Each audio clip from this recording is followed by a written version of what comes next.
Hi guys, this is Shadow. Join our Patreon and have access to tons of novels and hundreds of hours of audiobooks. Also, by selecting a tier monthly, you can request any novel you want and I can turn it to audiobook for you. Don't forget to like and subscribe. Enjoy. Chapter 456. All men were the same. The gate shimmered, and in the next moment, everyone was ejected and thrown onto the hot desert sand. Out at last, Mina said as she stood up and she dusted her battle suit. Yeah. Damn. Those things were nasty. Mana, who was thrown a few feet away, said. Thankfully, that boss crystal golem was manageable since we already knew where his core was. If Lily didn't tell us, we would have really been in trouble. Yeah. Mina nodded. How is your hand? She turned and asked Mona, who was behind her. She was no longer dressed in a battle suit, but in a strange shimmering armor, and on her back, she carried a giant sword like the ones found in video games. I am fine. It's completely healed thanks to Ruby, Mona said as she moved her hand a little. No one would believe that it was completely broken an hour ago. All due to that nasty golem grabbing her. Good. I was honestly very impressed by how you managed to maneuver that large sword using only one hand to strike the golem's eye as it held you. As Victor said, you are a natural. Mina nodded, not forgetting to remind her sister about Victor. Mona nodded. She had never learned to use a sword before, let alone this stupidly giant thing she found by chance after her old one broke. She had no other choice as enemies began attacking, and it was the only thing in sight hanging on the wall. She thought it would be a little useless and she planned to use it as a shield, but the moment she touched it, she realized she could use it as if she had always known how to. It was so natural that it felt unreal, probably all thanks to her Sword Saintess class. Remember to keep your class a secret, Mana reminded her. Then turned to one side and looked at Donald and Opal. The same goes for you too. We already know, Donald said, feeling as if he was in a dream. No, wait, the pain in his butt proved that this was the real world. Damn those perverted eagles, why did they have to aim for his butt? Why not attack the girls? Were they gay? He screamed as someone slapped his butt. It was a girl dressed in black. He remembered her name was Nora. It is healing all right, she said with a smirk. It is all your fault, Donald yelled. Damn sadistic bitch, he added under his breath. This bitch and her other sadistic sisters drove him crazy in the dungeon, using him as bait to hunt the sand eagles that obstructed their path, not to mention those slutty girls who seemed to purposely want him to die. It is your fault for getting the class bait in the first place. It is as if the world itself was telling us to use you, Nora spat. Be a man and stop whining. Someday I will show you how much of a man I am, he whispered, not daring to really talk loud. Those girls were crazy. Nora smirked, looking at him, then turned to Opal. You did good too. Your class is nothing special, but it has a good window for growth. You have to keep practicing the technique I taught you. I understand. Opal nodded with complex eyes. Donald sighed. Another nice girl was getting corrupted by control freak bitches. Sister? Someone suddenly ran. It was Theta, who headed quickly to a rock where a very depressed girl was sitting. Why didn't I see you in the dungeon? Did you get locked in like Margaret did or something? Theta asked as the slutty girls followed her toward the depressed girl and bowed respectfully.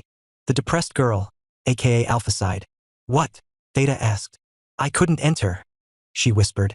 What? Theta asked again. She couldn't hear her. I couldn't damn enter, Alpha yelled. She had been staying here waiting for the last 5 days. In this time she tried to enter the dungeon multiple times but was pushed away every single time. Really? Mana, who heard the conversation, asked. Do I look like I am lying? Alpha asked with clear annoyance. It was as if all her dreams to level up and get stronger than a certain young master had shattered. No, but you don't seem that tan. Alpha just glared at her. Yes, for some strange reason, her skin tone didn't change at all despite spending all this time under the sun. Could this have something to do with that eternal spark something? Didn't the same happen to you with the moon dungeon? Mina asked. Yeah. Do you know why? Mana asked. Do I look like I know fucking why? Alpha yelled. Could her situation be related to that spark? Damn it. It was all Victor's fault for giving it to her. No need to be angry. Okay. Mina interrupted. I am sure Victor will find a solution to your problem. Alpha glared at her.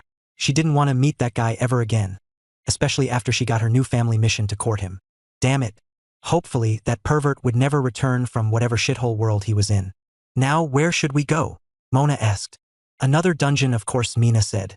Come on. Can't we get some rest? Donald asked. Yes. I want to check on my mother, Mona nodded. No, we can do that later. We have to hurry. Lily contacted me yesterday. She will be at that dungeon and she wants to pass a few things to us. she said as they started getting onto the bus. Alpha sighed and followed right after. Hopefully what was happening was just bad luck, and she would be able to enter the next dungeon. The Royal Library was not close to Rosette's castle, but in the middle of the capital, so Victor, who was accompanied by Amira in addition to both Aerith and Lyra, had to take a carriage to get there. Do you mind stop staring at me like that? Victor asked, uncomfortable, as he glared back at Lyra, who was staring holes into him. I am really thin-skinned, you know. Blah. Thin-skinned. You bastard has the thickest skin I have seen in my life, she spat. They should make shields out of your damn skin. Well, no matter what, it is not as thick as your butt skin, apparently. I didn't expect you to walk after. He began to respond. Shut the fuck up, you bastard, Lyra flared and tried to jump Victor. But one look from Aerith was enough to rein in the mad girl. Right? You can't see your butt skin? Victor added in a soft voice, further enraging the mad girl. Bastard! She spat under her breath.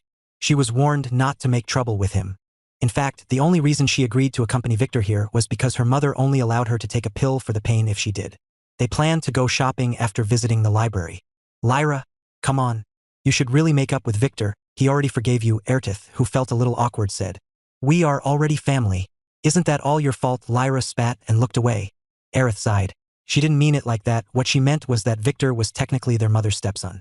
Not all young masters are bad, you know, Victor suddenly said after a brief awkward silence. Most of them are. Lyra spat. Victor sighed, she had a point. You can't judge a book from its cover, he said. And what about your cover? She turned and glared at him. You can ask your sister. Yesterday she peeled it off my delicate skin piece by piece, Victor smirked. Lyra glared at him and then turned to her sister, who was blushing a little. You were the one who sent him to me? Aerith finally said it as she turned and glared at Victor. Lyra didn't know how to respond to that. What's with the little girl anyway? She, who quickly changed the subject, asked, pointing at Amira, who was dressed like a little princess and was busy sucking on a candy bar beside Victor. What's about her? Victor tilted his head. Can't a young master be accompanied by a little girl without making you think of something improper? Aerith nodded. She was the one who dressed Amira, and she seemed to have grown a little fond of her. Forget it. Lyra sighed. She was not going to go there. Arguing with this guy was as futile as speaking with a donkey. What are you going to do at the library anyway? Can you even read our language? She asked. The books I am after don't need reading, he replied like every wise man would. Are there books like that? Lyra turned to Aerith and asked. They didn't have such books in this world. Aerith hesitated. Adult books, let alone being very rare, were forbidden in the kingdom, so her little sister had no idea of their existence. The library has all kinds of books, she finally said, deciding to keep her silence. She came here to accompany Victor, fearing he might really get into a fight with Lyra. But now she was regretting her decision. I want to see those then, Lyra said. And oh, Aerith responded directly. Why? Lyra frowned. They contain forbidden lore. Victor was the one who responded. Demonic magic? Lyra frowned. No comment. Victor looked away. How can esteemed mother agree to let him see those? Lyra asked, turning to Aerith for an answer. You can ask her when we return. Aerith also professionally dodged the question. Lady Aerith, we are here, the driver suddenly called from the front as the carriage slowed down after a few minutes. Finally, Aerith sighed. Let's go, she said as she took a wide hat that had a thin veil and put it on. Victor softly inspected her but said nothing. He could understand why she wanted to hide her beauty, and it was not a good thing for people to know how horny she was. Slowly the four descended from the carriage into the stone-paved plaza and looked at the high 6-story building in front of them. In this world, it was considered a pretty high-rise. It is magnificent, right? Lyra asked proudly. Victor sighed. What? In my original world, we have buildings 10 times higher, he said. Can't you stop lying? Lyra spat. Victor shook his head. I am not lying, he said. He couldn't wait until they went back to Trilaria. If this girl were to return with them, she would be in for the shock of her life. Wait. He had a question. Would Lyra, who was originally from this world, go with him to Trilaria? What about Amira? Would the world destroy them or lock them in a dungeon? Probably not, but he better get some scapegoat to try on first. It is true. Mother did tell me about something like that, Erdi told Lyra as they walked into the library. Oh? Lyra frowned as she climbed the stairs leading to the library. Stop. Only nobles may. The fully armored guards who were going to stop them quickly stepped back and bowed down as soon as Erdi flashed a golden badge with a poop insignia and 3 strips above it. No wait, that was a storm insignia. The girl was holding the badge upside down. They don't seem to recognize you, Victor commented. I use a different veil each time and Lyra never comes here in the first place? Aerith said, making Lyra in the back puff her cheeks. Oh, Victor nodded.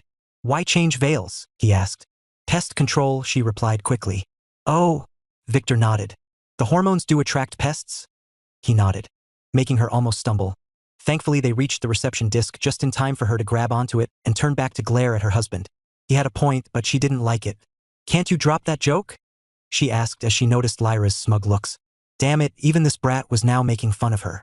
What joke? He asked. Nothing, she spat. She was not going to say it. Not with the receptionist bowing to her. How can I help you, Lady Erdi? The receptionist asked. She was an old woman with a smiley face. A very scary old woman with a smiley face. Germana Fallon. Level 399. Class. Master Librarian. Aunt Germana, we need to access the forbidden section, Aerith directly said. Oh. Only the high disciples and their direct family can have access without a written permission from her lordship. Germana frowned. This is? She asked, looking at Victor. Aerith hesitated for a moment. He is my husband, she whispered. Unfortunately, the library was very quiet, so when the couple of employees in the reception hall looked at her with shock, it was clear that they had clearly heard her. So can we get in? Ah, your husband? The old woman who didn't expect that answer had to take a few moments to restart her brain. Right? Congratulations, Your Highness, she quickly said. Thanks, Aerith replied with a complex look. All of you want an entry? She asked, looking at Amira whom she didn't know her identity. Could she be their daughter? No, just me and Victor. Aerith, who decided not to explain, said, then turned to Lyra. Take Amira, wait for us. What? What would you take me for a babysitter? Do you want to go inside and read with us then? Aerith asked. Lyra frowned. She didn't want to read. Libraries were boring. Then take care, we will go shopping as soon as we are finished here, Aerith said, taking Victor's hand and dragging him inside. He could only get dragged along as he secretly gave Amira instructions to be careful. She was pretty safe with Lyra. That girl was a little crazy, but this was exactly why no one would really dare to mess with her in the capital. You can find the books you want here, the old woman said with a stoic face as soon as they reached a certain portion of the library in the 7th basement below ground. Forbidden books can't be checked out, but you are free to use one of the private chambers there to read quietly. Remember to keep your silence and do not damage the books, she warned sternly. He was not the first one to come here to see those. Oh, I understand, Victor said as his eyes sparkled. See you later, he told Aerith as he ran toward one of the shelves and began to search through it for something to read. We need to leave in 2 hours, Aerith reminded him. I know. He dismissed her. She could only sigh. Wait for me. This place can be like a maze, so don't wander alone, she warned again. Aha! He nodded absent-mindedly as he seemed to have spotted a book he liked. Germana sighed watching them but said nothing. All men were the same. What can I do for you, princess? She asked. Do you have any books about demon hunters? Aerith, who was glaring at Victor with complex eyes, turned and asked in a low voice. Demon hunters, like the ones used to roam the wilds in the old days? The old woman asked. Yes. Do you have anything with a list of known ones and their specialties? Aerith asked. I guess we can find something like that in the secret biography section. The old woman nodded. This way please, she said as she watched Victor go into one of the reading rooms with 3 thick books in hand. Yup, all men were the same. As soon as Victor entered the reading room, he quickly inspected it. This place, contrary to the building, was newly added. Victor had noticed this ever since entering the library. While the upper floors were clearly new, the lower ones were much older, and from the way it was arranged it was clearly not meant to be a library when it was built, but more like a fortress. Making sure there were no monitoring devices, he placed the books at the reading table inside before sitting down. He opened one of them and started to casually leaf through it. Garbage. He sighed. Like those old books, would never be able to turn him on with their primitive. He paused as he eyed an illustration. That was a good technique. Oh, that can be done too? He quickly read through the entire page, flipping to the next without realizing it. Without knowing it, he finished the entire book. Very interesting. Let's see. Shit. He pushed the table away and stood up realizing what had just happened. Damn it. He wasted a full 30 minutes fully engrossed in this techniques manual. If his appraisal skill didn't show that the book was a totally normal one, he would have thought it had some attraction skill. It was just that good. But damn, he had no time for this. He sighed, taking a deep breath as he flipped another book open, then slowly applied his disguise skill, hiding his presence, and at the same time, he created an illusion of a man engrossed in reading appeared. The reason he requested to come to view the porn was for a very simple reason. Those things were usually kept in the forbidden zone, quite close to the real forbidden stuff. By getting down here with Aerith, he didn't have to go search by himself, and it alleviated a lot of the risk of having to bypass all kinds of crazy defense mechanisms that he spotted on the way. Other than getting that cookbook, the reason he came to the library was simple. It was to find out the truth about many things in this world, including the rumored fate artifact. As someone who worked as a librarian, he had long learned that all royal families have the bad habit of keeping books, and they were especially fond of those forbidden ones that should be destroyed, keeping them tightly sealed just in case they were needed. With that thought, he passed right through the reading chamber's thin wooden wall, then proceeded to head deep into the library. Chapter 457. A quick heist. After searching the entire floor of the forbidden zone in the library for 30 minutes, Victor didn't find any books of interest. Most of the knowledge here was elaborations of things he already knew. Hell, some of the books here were ones he had read back then in Trilaria. Whoever came here to retrieve that said artifact must have come here too. There were also some demonic magic books placed behind iron doors, but they were nothing authentic, just copies of copies containing explanations and philosophical discussions about demons. Looking at them, he couldn't understand a thing like many of the people who read them before him and wrote a lot of stupid commentaries on their margins. Why do demons attack worlds? Because they want to eat men? Don't they have men in their world? What would they do after all men are dead? Do they have a system? Where does their power come from? How can some of them survive without a solid body? Are demon girls hot? What are their ranks? Many unanswered questions. So other than giving them a flip to record them using his etiquette memory, he did nothing. Without much time to waste, he quickly headed to the floor below, passing through many guard checkpoints in the process. The floor below had 2 guards standing at its doors, indicating that it was an off-limit zone. This intrigued Victor a little, but with just one look at the title of the hall above the door, he lost all interest. Supreme Genealogy Hall. This was probably where they kept things about noble titles, lineages, and such boring things. In his past lifetime, the library also had such a hall, but due to the imperial family's brief history on the throne, it was only composed of a small room where no one went, and the librarians used it to make out. He could still remember the nights he spent there studying Elvish with that princess. Nothing beats studying between the bookshelves. Shaking his head, Victor turned around, headed to the stairway, and descended an additional floor to finally reach the bottom of the library, where a large silvery gate stood with 4 level 200 guards standing in front of it. Mithril alloy SSS. Yup, there was definitely something worth seeing inside. He didn't try to break through the gate. He could feel a strange energy reverberating through it. According to his knowledge, both old and new, which he got after fully digesting Demon Artificer's memories, Mirthel had the nasty ability to absorb magic, and this would not only make it change color and alert the guards, but it might also cause his shadow shift skill to break mid-execution, making him get stuck inside the gate. Thinking for a moment, he turned and returned to the previous floor. Although this area was off limits, it was not that hard to walk past the guards and shadow shift through the door to find himself in a large hall where stacks upon stacks of genealogy documents were placed, and some old men were busy checking them and making certificates. Victor ignored them as he began to walk, counting his steps until he reached a spot where he could feel that the floor was the thinnest. From the way the library was built, he could tell that the floors got smaller the further down they went, like a spiral. Using this, he could roughly guess the size of the floor below and was at the moment sure that he was at its center. Harder. A middle-aged librarian was making out with his secretary behind a large cabinet. Wait, wasn't that one of the techniques in that book? No, the man was using it wrong. If he continued to do it like that, it might really break. What? Broke. What? Impossible. Don't move. But... Victor sighed, reminding himself to do some more studying before trying this with Margaret. Then, ignoring the poor couples who were having trouble separating, he checked his surroundings again to make sure he was at the right spot. He took a wooden stick, and using the shadow shifting skill, he pushed it down, then drew it back up. It was missing a part from its end. Shit. The walls and ceiling of the chamber below were plated with Mirthel too, it seemed. This made Victor's desire to break into it even more. Mirthel was very expensive, usually reserved for royal weapons and such. And if it were to be used in architecture, it usually only applied to the throne room, the imperial vault, and maybe a very secure prison cell. Using it here meant this place was important. But breaking in was a problem. Using shadow shifting to get in was no longer an option. Using his gate creation skill was also not feasible, as it was still in cooldown after he used it to escape the Sun Lord. He frowned. Should he just brute force his way in? Nah, that was not his style. And this would create too much of a commotion and might hinder his future plans. Then, he quickly got an idea. First, he took a measuring tape and measured the stick that was cut, making note of its remaining height to know the floor's thickness. Turning around and making sure that the couple was no longer there, He took out his trusty fishing pole. He fixed it firmly to one of the shelves, making sure that it was very stable before measuring a part of its ethereal string and then wrapping it around his trusty treasure cauldron. This thing was an ranked artifact, so the mithril would not affect it. Using his shadow shift skill again, he dangled the cauldron down little by little. The moment it touches the mithril plate on the other side, it stops advancing. He stretched his hand and pushed it down harder.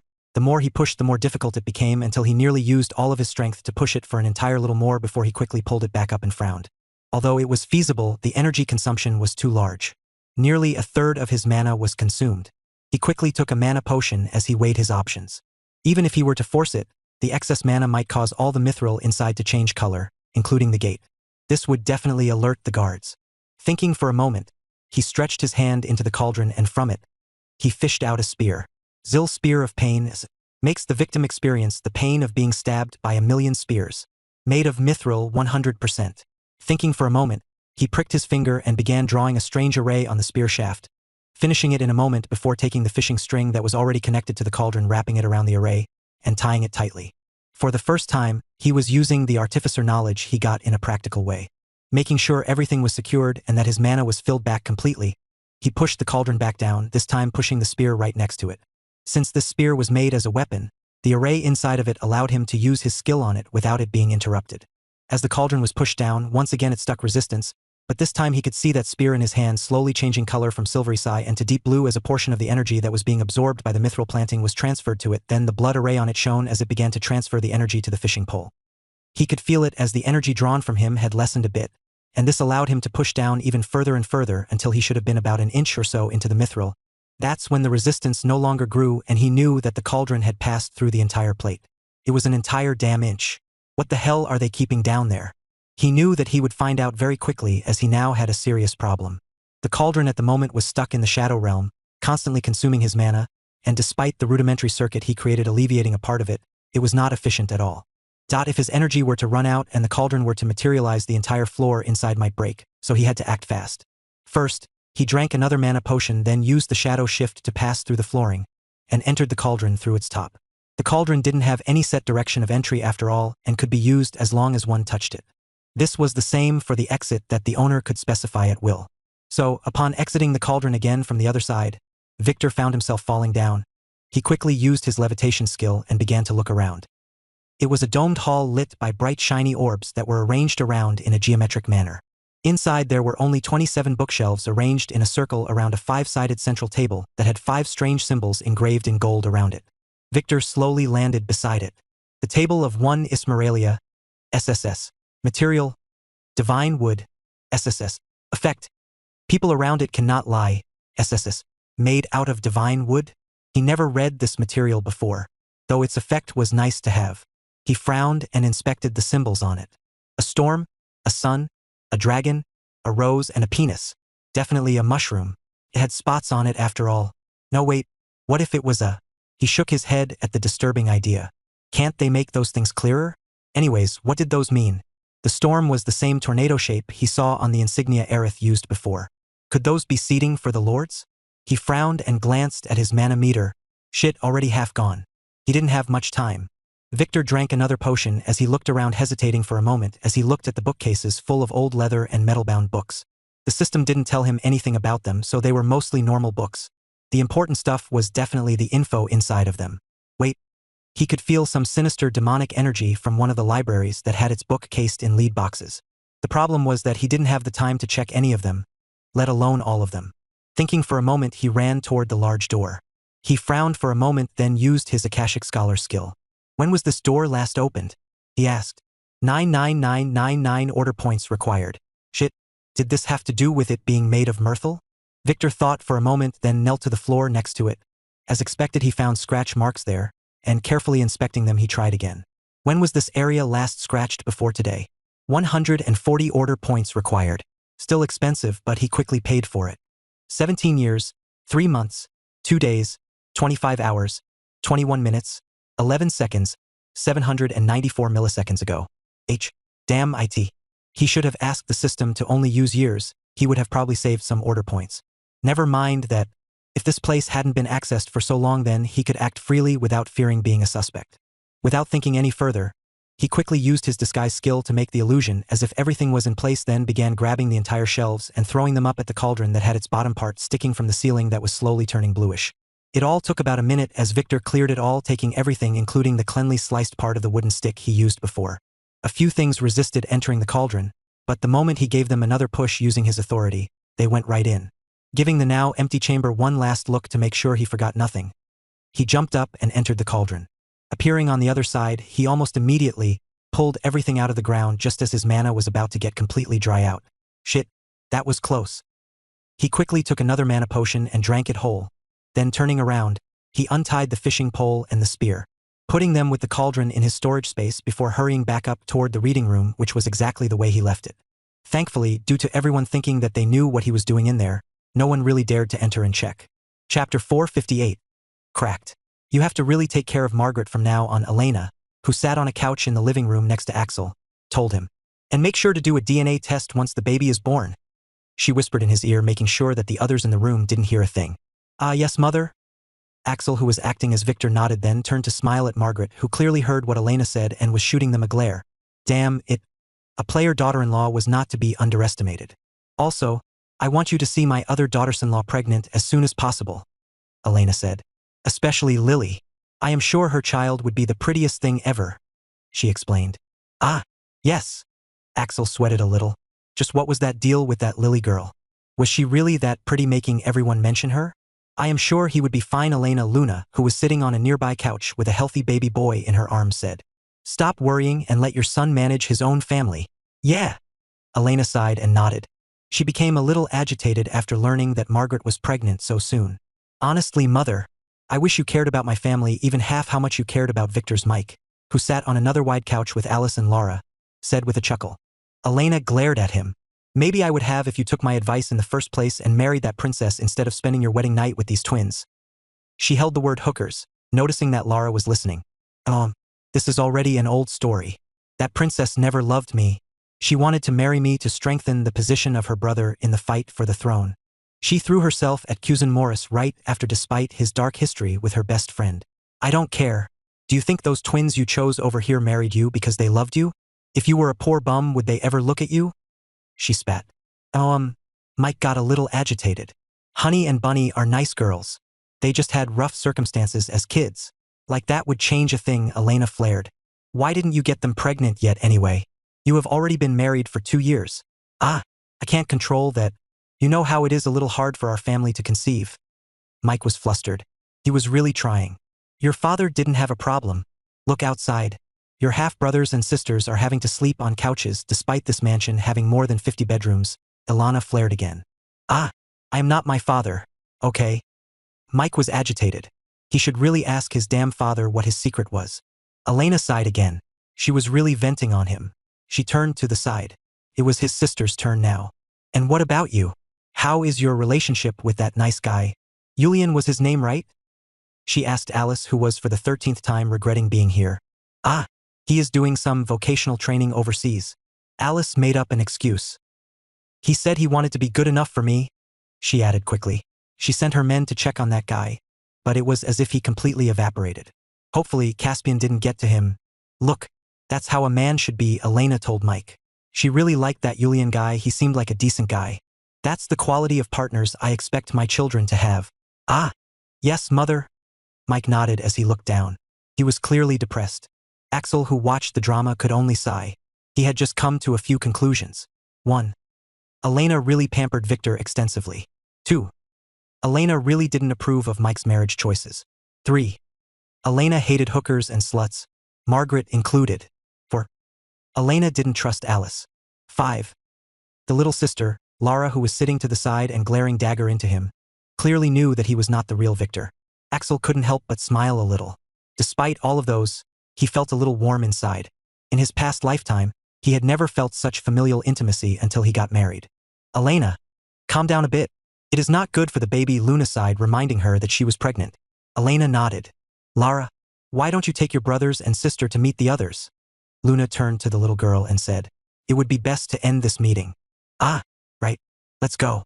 Iris told me that she needed to tell us something. Mike quickly stood up. Do you know where she is? He asked Lara. He was not really familiar with his father's new mansion. In the Rosette Hall. Follow me? She said, bowing to her mother before she hurried out of the room, not forgetting to shoot a random glare at Axel as she turned her head. Finished? Aerith asked as soon as she saw Victor, who was waiting for her with a bright smile in front of the reading room. Yes, Victor nodded. I thought this world wouldn't have anything to interest me, but my eyes were really opened. That technique, keep what you learn to yourself, Aerith directly interrupted him. She was not ready to hear him discuss such matters in the open yet. Hopefully you didn't damage the books. I don't want you to get flogged in public. How could I damage such treasures, he exclaimed. Wait, they flogged people for damaging books. Yup, didn't Mirai tell you about that? Aerith sighed. Flogging is the lightest punishment for nobles. Commoners might lose their heads. Victor was shocked. No wonder there was no line to check those books, no one dared to even come close. You didn't tell me on purpose, right? He asked in shock. Who knows? Let's go, she said, then turned and began heading upstairs without answering his question. Wait, he chuckled as he followed her like a domesticated husband. Thankfully, he didn't damage anything and was only content with stealing an entire floor. He couldn't wait to get some alone time to check the stuff he got from the chamber below. They reached the floor level quickly where they found that old woman waiting for them. I hope you found what you were looking for, Germana said politely. Yes, Victor nodded. That book about the... Why do I feel that the atmosphere here is a little strange? Erdi asked, interrupting Victor before he could say something very inappropriate. Oh, Germana sighed. Just some stupid guy had an accident while secretly fooling around. Oh, hopefully, nothing was damaged, Aerith asked. Nah, they would have been sent to the gallows instead of the hospital if that was what happened, the old woman said. See you later. Let's go. She turned and told Victor. Okay. Wait, I remembered something, he said as he began moving, then stopped and turned around. Do you have this book here? He asked, taking a piece of paper and giving it to the old librarian. Master Chef's cookbook of the old days? The old woman asked with a frown. One moment, she said as she reached for a thick index book to the side and began to flip through it. Yes, we do have this one. It can also be checked out if you want, she said as she looked up. Then please get it for me, Victor said with a smile. Hopefully those two cannibals would be right about this thing. One moment please, she said as she put down the index, then turned and headed toward one of the side rooms. A cookbook? What do you need that for? Aerith asked with a frown. Well, in the contest I heard one of the guys brag that in it there was a recipe for a certain dish that... He hesitated and lowered his voice. It would make a man last 3 days straight, he whispered. I wanted to try it. She glared at him. Come on. I need to eat well if I have to keep up with you, he added. I learned some new things that we should try together. She just kept glaring. Well, you will see. Aerith, who would have thought that we would meet here? Someone called out loudly, interrupting Victor and making him and Aerith both look at the young man who stepped proudly into the library, followed by 3 others behind him. Clearly his lackeys. He was tall and slim with pure golden hair and a handsome face. Dressed in blue gilded robes, he had a very regal look. Name? Lizzer Stormbringer. Level? 153. Class? Storm Rider. S. Authority? 14+2. Abnormal status? Storm Lord's Minor Blessing. SSS. Health? 4010. Stamina? 4220. Mana? 4500. Strength? 401. Agility? 422. Intelligence? 450. Luck? 19. Charm? 35. Order? 1711. Skills? Storm Ride? S. Wind Blade? S. Rain Shadow? S. Sword Arts? S. Howling Steps? A. Wind Casting? A. Dragon Riding? A. Charm? A. Archery? A. Pole Arts? Martial Arts?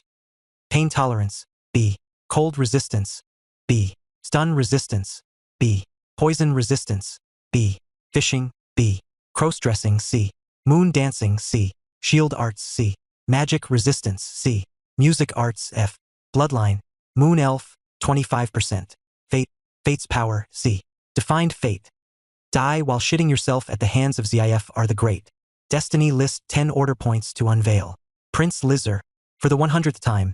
Stop calling my name casually. Aerith replied coldly. Come on, Aerith. Don't be this rigid. We have known each other for ages. If you give up your pride, we might even be able to be husband and wife, he said casually, but for a strange reason keeping his eyes on Victor. The hostility in them was well hidden, but the pale death fate thread was not. Is this your new servant? He asked casually. Victor raised one eyebrow. It was clear that this lizard guy had a crush on Aerith, and it was also clear that he knew that Victor was her husband. Probably some little rat told him. Rosette hesitated, not knowing what to say. Hi, I am Victor White. Noticing her hesitation, Victor directly stepped forward. I am both Aerith's stepbrother and husband, he said. 2 in 1. Well, in that case, Lizard paused. He wanted to say something that he had already prepared, but Victor's answer made him glitch a little. Wait, stepbrother? He asked, looking at Victor and then at Aerith in shock. Did Lady Rosette marry?